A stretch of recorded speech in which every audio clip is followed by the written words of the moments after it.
Hi everyone. Today we will talk about how to fix Instagram. You are all caught up. To know how to fix Instagram, you are all caught up.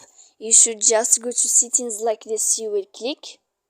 After that, in this page, you will go to apps, default apps, app settings. When you will see this list, you will go down to find the application of Instagram here. And when you will see this page, you will go down to click for stop. When you will end this, you will click storage. And after that, in this page, you will click clear cache. Then you will click clear data. And after that, you can turn off your phone so that you can know how to fix Instagram. You are all caught up.